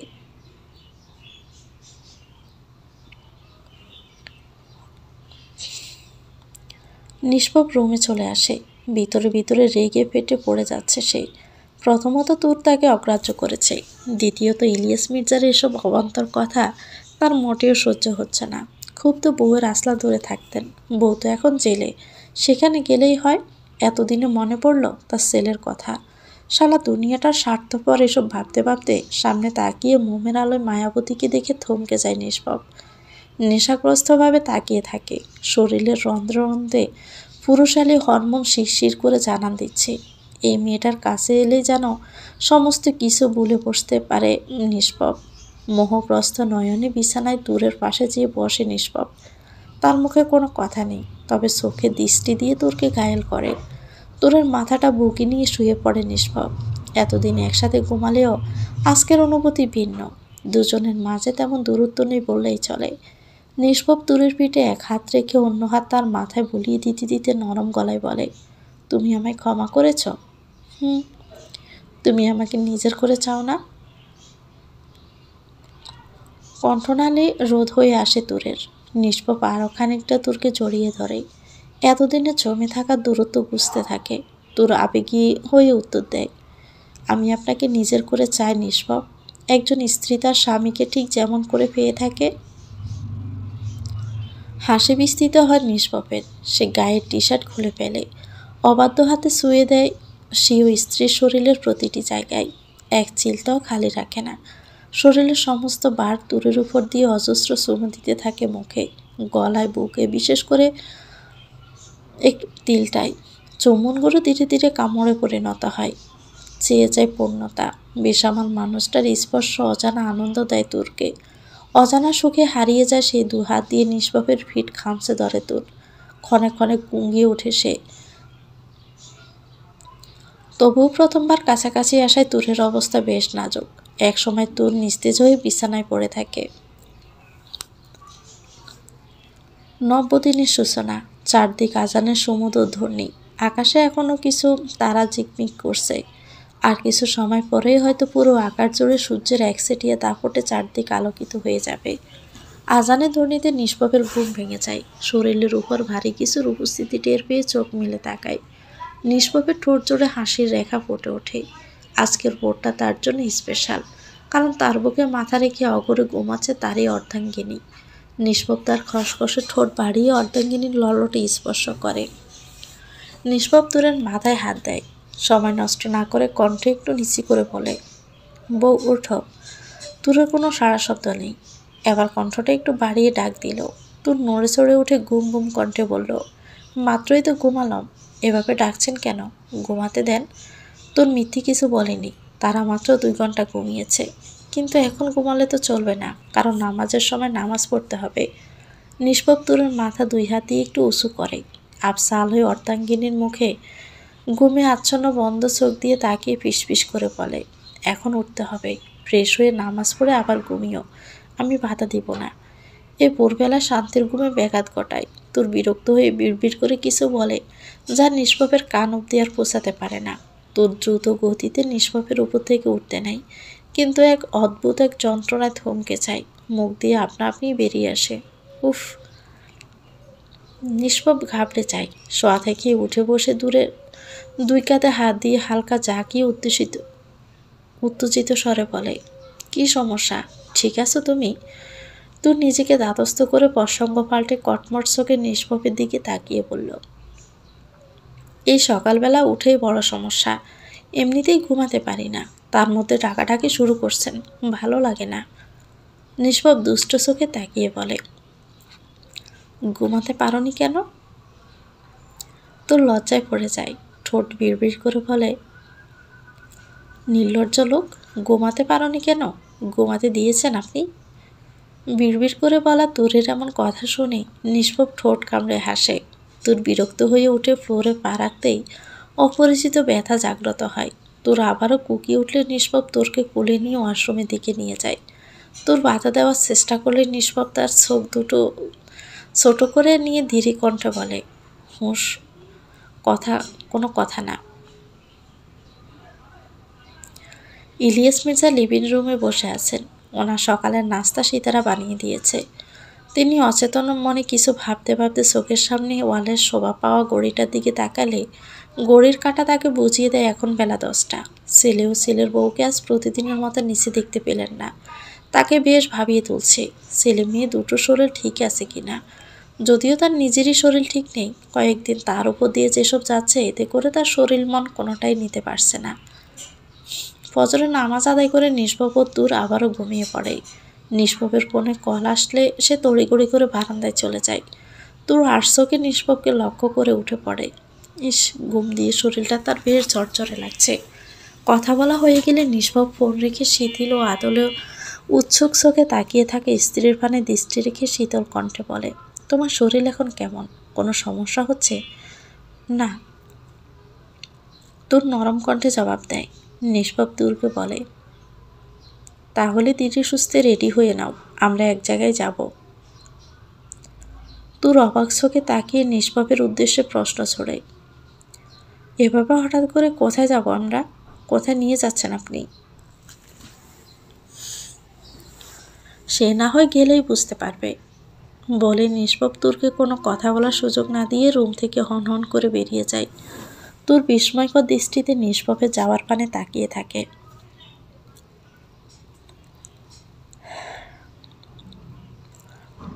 রয়্যাল ব্লু কাতান শাড়ি পরিহিত তোর বাইকের পিছনে নিষ্পাপের কাঁধে হাত দিয়ে বসে রয়েছে। তার শরীরে নিষ্পাপের মায়ের স্বর্ণের গহনা শোভা পাচ্ছে। আজ সকালে নিষ্পাপ এগুলো বের করে নিজ দায়িত্বে তোরকে পরিয়ে দিয়েছে। নিষ্পাপ লুকিং গ্লাসে এমন পরমা সুন্দরীকে দেখে ক্ষণে ক্ষণে তার মাথা ঝিমঝিম করছে। হৃদয়ের বাগজোড়ে রঙিন প্রজাপতিরা উঠছে। নিষ্পাপ নিজেকে স্বাভাবিক করে গাল ফুলিয়ে উৎসাহের সহিত তাকিয়ে থাকা স্ত্রীকে শান্ত কণ্ঠে বলে, কি ম্যাডাম, রাস্তা কি চেনা চেনা লাগছে? নিজের জন্মের সূত্রপাত যে জায়গা থেকে শুরু, তোর সেটা চিনবে না তা কি করে হয়? নিষ্পাপ বাইক থামালে তোর নেমে পড়ে। তোরের সুগভীর কণ্ঠটা বেজায় ক্ষিপ্ত হয়ে যথাসম্ভব কাট কাট ভঙ্গিতে বলে, আপনি আমার সাথে এটা ঠিক করলেন না। আমি আপনার কাছে এতটাই বেশি হয়ে গেছি যে আপনার ইচ্ছার বিরুদ্ধে আমাকে না জানিয়ে এই বাড়িতে নিয়ে আসলেন। নিষ্পাপ দূরের কাঁধ তার বাম হাতে বাড়িয়ে আলতো করে জড়িয়ে ধরে আদুরে গলায় বলল, আমার বউ আমার কাছে বেশি হবে কেন? তুমি আমায় ভুল বুঝছো জান। আমি কারণ ছাড়া নিশ্চয়ই তোমায় এখানে নিয়ে আসিনি। তোর রাগে গজগজ করতে থাকে। নিষ্পাপ এক হাতে ফল মিষ্টি খাবারের ব্যাগ নেয়, অন্য হাতে তোরের হাত মুষ্টিবদ্ধ করে এগিয়ে যায় জীবনের প্রথমবার শ্বশুর বাড়ি নামক গৃহে। তোরদের বাড়িতে সবাই কাজে ব্যস্ত। রান্নাঘর থেকে খাবারের গন্ধ সারা বাড়ি ছড়িয়ে পড়ছে। মেয়ে জামাইসহ আসছে বলে কথা। নুরুল সাহেব নিজ হাতে বাজার করেছেন, একটুও কার্পণ্য করেননি। রান্নার দিকটা তানিয়া বেগমও দুর্বা দেখছে। দুর্বা মেয়েটা সারাদিন খায় ও বাদরের মতো ছুটোছুটি করে, কোনো সময় এক জায়গায় থাকে না।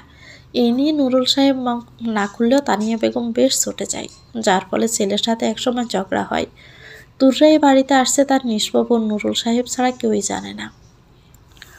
দরজার দিকে তুর ও নিষ্পাপকে ভিতরে আসতে দেখে নুরুল সাহেব বাদে সবাই অবাক হয়ে তাকিয়ে থাকে। তুরফান মনে ভরে যায় তুরকে এই অবস্থায় দেখে। তানিয়া বেগম স্তব্ধ হয়ে তাকিয়ে রয়েছে ছোট মেয়ের দিকে, চোখের কোণে জল ছিকছিক করছে।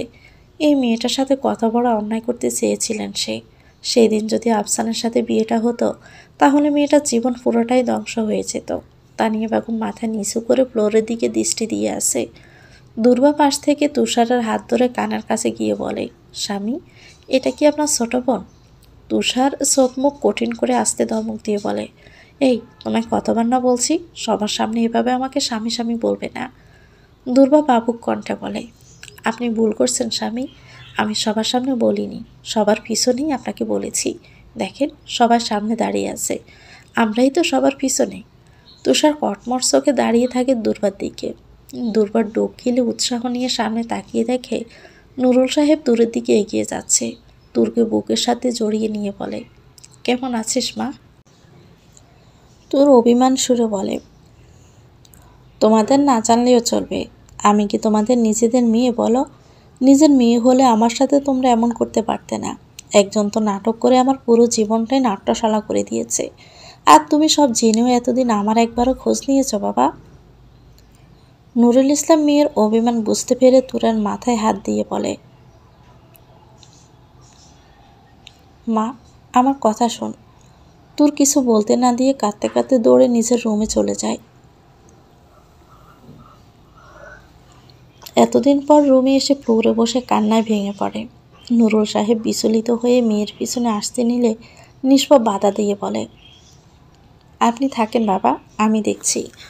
নিষ্পাপ রুমে এসে দেখে তুরের এই অবস্থা। সে এগিয়ে গিয়ে তুরের কাঁধে হাত দিলে তুর এক ঝটকায় ফেলে দিয়ে বলে, চলে যান আপনি, আপনারা সবাই এক।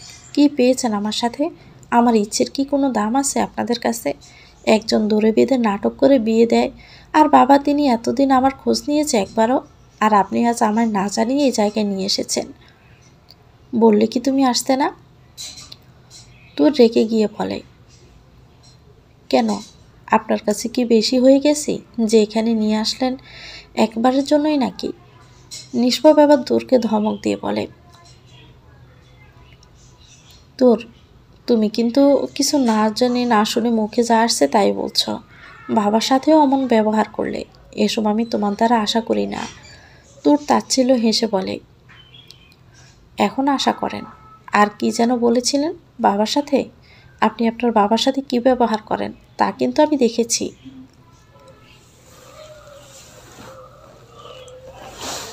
নিষ্পাপ নিজেকে সামলিয়ে বলে, দেখো তোর, আমার বাবা আর তোমার বাবার মধ্যে অনেক তফাৎ রয়েছে। আমার বাবা ছোট থেকে আমার সাথে অন্যায় করেছেন, আর তোমার বাবা কি করেছে বলো? তোর তখন চেঁচিয়ে বলে, উনি এতদিনই আমার খোঁজ নেননি। নিষ্পাপ আস্তে করে সমন্ত্র সুরে বলে, কে বললো উনি খোঁজ নেয়নি? আজ থেকে 1 সপ্তাহ আগে আমার অফিস টাইমে গার্ড এসে বলে আমার সাথে একজন ভদ্রলোক দেখা করতে এসেছে। আমি অবাক হয়ে যাই, আমার সাথে আবার এই অফিসে কে দেখা করবে? আগ্রহ নিয়ে নিচে যেয়ে দেখি মধ্যবয়সী একজন ভদ্রলোক, যাকে আমি চিনি না বা আগে কখনো দেখিনি। ভদ্রলোক আমায় বললেন আমি নিষ্পাপ কিনা। আমি হ্যাঁ সূচক উত্তর দিলে তিনি বলেন, আমি তোমার বাবার বয়সী, কিছু মনে না করলে তোমার সাথে পাশের রেস্টুরেন্টে 1 মগ কফি খেতে চাই। নিষ্পাপ অবাক হয়ে যায়, পুরো ঘটনা ভালো করে বুঝতে রাজি হয়ে যায়। রেস্টুরেন্টে যেয়ে কফির অর্ডার দিয়ে দুজন বসে পড়ে।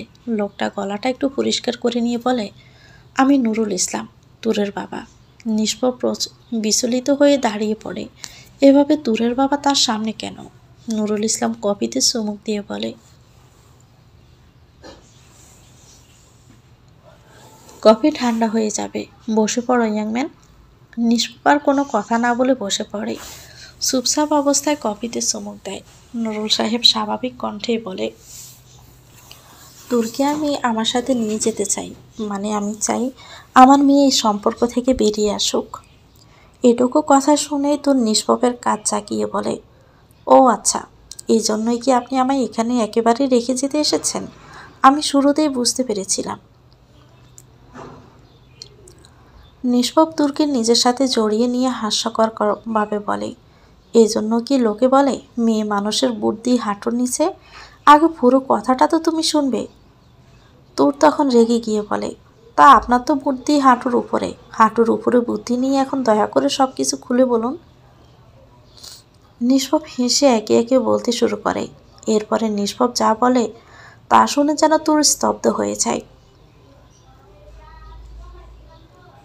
তানিয়া বেগমের ছোটবেলার বান্ধবী আশা বেগম, দুজনের বাড়ি একই গ্রামে। আশা বেগমের বিয়ের পর তানিয়া বেগমের সাথে বেশ কিছুদিন যোগাযোগ থাকে না। পরবর্তীতে তানিয়ার বিয়ের পর স্বামী নুরুল সাহেবের সাথে শহরে আসলে একসময় তানিয়ার সাথে আশার আগের মতো সম্পর্ক গড়ে ওঠে। আশা তানিয়ার বাসায় যাতায়াত করত। তেমনি একদিন দুপুরবেলা আশা বেগম প্রাণপ্রিয় বান্ধবীর বাড়িতে যায়। মেন গেট না লাগিয়ে চাপিয়ে দেওয়া ছিল, যার ফলে তিনি খুব সহজে বাড়ির ভিতরে প্রবেশ করেন। তানিয়া বেগমের রুমে যান। রুমের দরজা চাপিয়ে দেওয়াই ছিল। দরজা খুলে ভিতরে প্রবেশ করে সামনে তাকিয়ে দেখে অন্তরঙ্গ অবস্থায় তার প্রাণপ্রিয় বান্ধবী ও খালেদ মনোয়ার। তারাও তানিয়া বেগমকে এই অবস্থায় দেখে অবাক হয়ে যায়। সেদিন দুজন মিলে তানিয়াকে মানিয়ে তার খাবারের মধ্যে হাই পাওয়ারের ঘুমের মেডিসিন দেয়। এক পর্যায়ে চেতনা হারিয়ে ফেলল আশা। তানিয়া বেগমকে পোশাক অবসালো করে খালেদ মনোয়ারের সাথে অত্যন্ত ঘনিষ্ঠভাবে ছবি ও ভিডিও করেন, যা পরবর্তীতে আশা বেগমের জন্য তানিয়াকে ফাঁদে ফেলানোর একমাত্র অস্ত্র হয়ে ওঠে। নুরুল সাহেব এক নাগাড়ে কথাগুলো বলে নিষ্পাপের দিকে তাকায়। তার চোখে ছিল স্ত্রীর জন্য একরাশ ঘৃণা। তিনি মুখ বিকৃত করে হিসিয়ে বলেন, পৃথিবীতে হাতে গোনা কিছু মা থাকে যারা শুধুমাত্র নিজেদের দিকটা ভাবে। আমার স্ত্রী তাদের মধ্যে একজন। সে নিজের সাথে ঘটে যাওয়া অন্যায় ঢাকতে মেয়েকে আগুনে ঠেলে দিতে চেয়েছিল। আমার স্ত্রী যদি এত কিছু না করে আমার সম্পূর্ণ ঘটনা খুলে বলতো, তাহলে আমি স্বামী হিসাবে তাকে অবশ্যই সাপোর্ট দিতাম। নুরুল ইসলামকে থামিয়ে দিয়ে নিষ্পাপে অবাক সুরে বলল, উনি যদি আপনাকে এসব না বলে থাকে তাহলে কে বলেছে এসব কাহিনী? খালেদ মনোয়ার, সরাসরি আমায় বলেননি। বাড়িতে এসে আমার স্ত্রীকে এসব বলে ক্ষমা চেয়েছেন বারবার। আমার লাগ ভালো তিনি খারাপ তা বলতে পারবো না, তবে সে সময় আমি বাড়িতে আসলে তাদের সব কথা শুনে ফেলি। নুরুল সাহেব নির্লিপ্তভাবে কথাগুলো বলেন। গলা স্বর কিছুটা গম্ভীর করে আবারও বলতে শুরু করে, তোমারও তুরের বিয়েটা যেহেতু আমার স্ত্রীর হটকারী সিদ্ধান্তের ফল, সেজন্য আমি চাই না তুমি তুরকে ডিভোর্স দাও। এসব জানার পর আমি আমার স্ত্রীর সাথে স্বাভাবিক সম্পর্ক রাখতে পারবো না, আর আমার মেয়েকে একটা অনিশ্চিত ভবিষ্যতের দিকে ঠেলেও দিতে পারবো না। নিষ্পাপ হাসতে থাকে। নুরুল সাহেব অবাক হয়ে যায়। তিনি তো কোনো জোকস বলছে না। সে সামনে ছেলেটা তার কথা এভাবে কেন হাসবে? নিষ্পাপ হাসি থামিয়ে সম্মুখে দৃষ্টি নিক্ষেপ করে হাস্যকর কণ্ঠে বলে, শ্বশুর বাবা, আপনি এই বয়সে বউ ছেড়ে থাকতেই পারবেন, কিন্তু আমি এই বয়সে বউ ছেড়ে থাকতে পারবো না। বুঝতেই তো পারছেন সব। সেজন্যই বলছি, আপনি আপনার বউকে ছেড়ে দিবেন নাকি ধরে রাখবেন একান্তই আপনার ব্যক্তিগত ব্যাপার, তবে আমি আমার বউকে কিছুতেই ছাড়ছি না। নুরুল সাহেব হতবিহ্বল হয়ে তাকিয়ে আছে। তার সামনে বসে থাকে ভদ্র ছেলেকে মুহূর্তের মধ্যে নীললজ্জার খেতাব দিয়ে ফেলেন। শ্বশুর হয়ে প্রথম সাক্ষাতে জামাইয়ের মুখে এমন কথা শুনে তিনি নিজের লজ্জায় কথা বলতে পারছেন না। মৃদু আওয়াজে ধমক দিয়ে দৃঢ় কণ্ঠে বললেন, ফাজলামি রাখো, আমি যা বলছি তাই করো। নিষ্পাপ আবার স্বাভাবিক মুখ করে সিরিয়াস ভঙ্গিতে বলে, বিয়ে করেছি ছেড়ে দেওয়ার জন্য না। বিয়ে যেভাবেই হোক না কেন, আমরা এখন স্বামী স্ত্রী, একে অপরের সাথে জড়িত। আমি আমার স্ত্রীকে কোনো মতেই ছাড়তে পারবো না। আপনি আমার স্ত্রীর বাবা হতে পারেন, আমি আপনাকে যথেষ্ট সম্মান করব, তবে এ ব্যাপারে আমি কাউকে মান্য করব না। একটা সম্পর্ক ভেঙে ফেলা অনেক সহজ, কিন্তু গড়া অনেক কঠিন। আমরা একটু একটু করেই অনিশ্চিত সম্পর্ক গড়ে তুলেছি, ছেড়ে দেওয়ার জন্য নয়। সর্বোপরি আপনার মেয়েকে ভালো রাখা ও সুখী করার দায়িত্ব সম্পূর্ণ আমার। আপনি এ দায়িত্ব থেকে আমায় অব্যাহত দিতে পারেন না। হঠাৎ করে নুরুল ইসলাম চেয়ার থেকে দাঁড়িয়ে পড়ে ও নিষ্পাপকে উঠিয়ে তার বুকের সাথে জড়িয়ে নেয়। এমন ব্যবহারে নিষ্পাপ অবাক হয়ে যায়। তিনি নিষ্পাপের পিঠে কয়েকবার হাত দিয়ে উচ্ছ্বাসিত হয়ে বলেন, আমার মেয়ে একদম সঠিক মানুষকে জীবনসঙ্গী হিসাবে পেয়েছে। হঠাৎ বিয়ের কাহিনী জানার পর আমি এই সম্পর্ক মানতে পারছিলাম না, কিন্তু হঠাৎ করেই মাথায় এলো তুমি মানুষ হিসাবে কেমন একবার জানা উচিত। বেশ কয়েকদিন হলো আমি সবার অবসরে তোমাকে দূর থেকে পর্যবেক্ষণ করছি। আজ মনে হচ্ছে তুমি আমার মেয়ের জন্য একদম পারফেক্ট লাইফ পার্টনার। এরপর সেদিন নুরুল ইসলাম ও নিষ্পাপের মধ্যে বেশ কিছু কথা হয়, যা কেউই জানে না। সব কথা শুনে তুর বাকরুদ্ধ হয়ে গেছে। তার শরীরটা কেমন যেন করছে, বুকের ভিতরটা ছিঁড়ে যাচ্ছে এমন হয়। নিষ্পাপ তুরের অবস্থা বুঝতে পেরে তুরকে নিজের সাথে জড়িয়ে নেয়। তুর অসহায় কণ্ঠে বলে, মা আমার সাথে এমন করতে পারলো? নিজের স্বার্থের জন্য আমার জীবনটা শেষ করে দিতেও পিছপা হয়নি। আমার নিজের প্রতি ঘৃণা হচ্ছে। কোন মায়ের গর্ভে আমি জন্ম নিয়েছি, যে যা মা কিনা সব জেনেও আমার ভবিষ্যৎ অন্ধ করার জন্য উঠে পড়ে লেগেছিল। নিষ্পাপ তুরকে ছেড়ে দিয়ে সে নিজেই তুরের কোলে মাথা গুজে দেয়।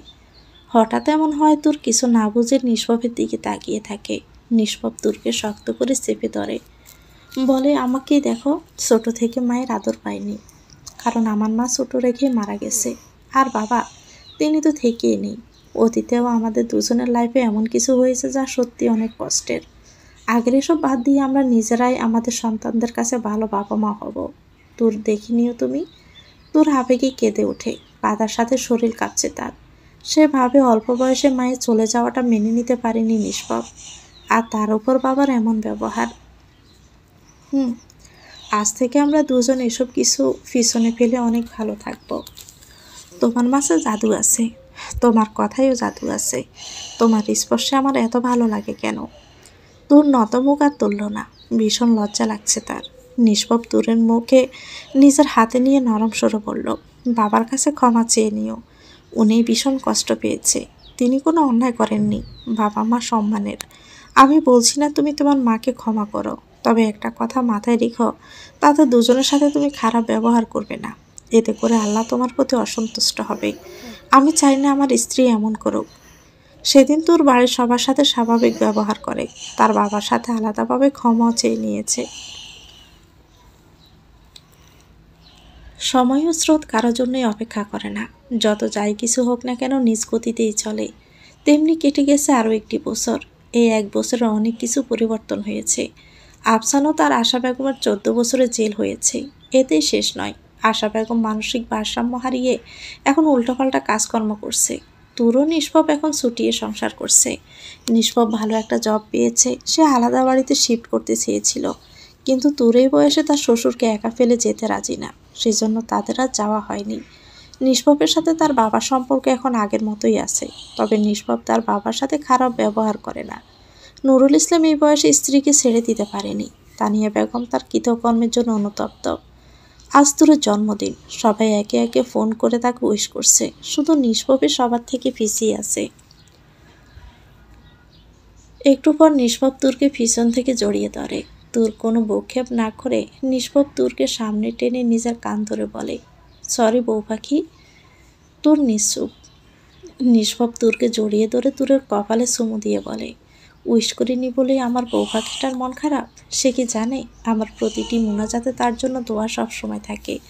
আমি তোমার জন্মদিন উপলক্ষে কিছু পথচারী বাচ্চাদের আহারের ব্যবস্থা করেছিলাম বউ, সেজন্য সময় পাইনি। গ্রামে নেটওয়ার্ক ছিল না। সরি বউ পাখি। তুলার মনটা কিছুটা ভালো হয়ে যায়। সে আর্টসকে নিষ্পাপের দিকে তাকিয়ে বলে, আমার গিফট। নিষ্পাপ পকেট থেকে একটা ছোট্ট বক্স বের করে। একটা সিম্পল চেইন বের করে তুরকে পরিয়ে দিয়ে তুরের গলায় ঘন ঘন কিস করতে থাকে। তুরের শরীরের অদ্ভুত শিহরণ জাগে। এই শিহরণের সাথে সে পরিচিত। তোর নিজেকে কিছুটা ধাতস্থ করে নিষ্পাপকে বলে, আপনি আমার ডায়মন্ড উপহার দিয়েছেন। নিঃশব্দে ডায়মন্ড দামি, তবে আমি আপনাকে সব থেকে দামি উপহার দিতে চাই, যা সব কিছুর ঊর্ধ্বে। তুরের কথা নিষ্পাপ রূপুসকে তুরের দিকে তাকায়। তুর একটু হেসে নিষ্পাপের ডান হাত দিয়ে তার পেটে রেখে নিচু স্বরে বলে, আপনার আর আমার সন্ধিক্ষণে আমাদের মাঝে কেউ একজন আসতে চলেছে সাহেব। নিষ্পাপ আবেগে আপ্লুত হয়ে যায়। খুশিতে চিৎকার করে তোরকে কুলে নিয়ে বলে, এসব কিছুই সম্ভব হয়েছে হৃদয়ের সন্ধিক্ষণের জন্য বউ পাখি। ছোট বোনের সুখ ও বড়া সংসার দেখে তুরপা সব থেকে বেশি খুশি হয়। খুশিতে তার মন ভরে ওঠে, আর বারে বারে বলে ওঠে, তোদের হৃদয়ের সন্ধিক্ষণের সূত্রপাত আমার দ্বারাই হয়েছে। আমি চাই না এটা কেউ জানুক। তো ভিউয়ার্স, গল্পটির নাম হচ্ছে হৃদয়ের সন্ধিক্ষণ। এটা গল্পের শেষ পর্ব। গল্পটি কেমন লেগেছে অবশ্যই কমেন্ট করে জানাবেন। ভালো লেগে থাকলে একটি লাইক দিয়ে দিবেন। প্রতিদিন নিত্য নতুন গল্প পেতে আমাদের চ্যানেলটিকে সাবস্ক্রাইব করে আমাদের সাথেই থাকবেন। আল্লাহ হাফেজ।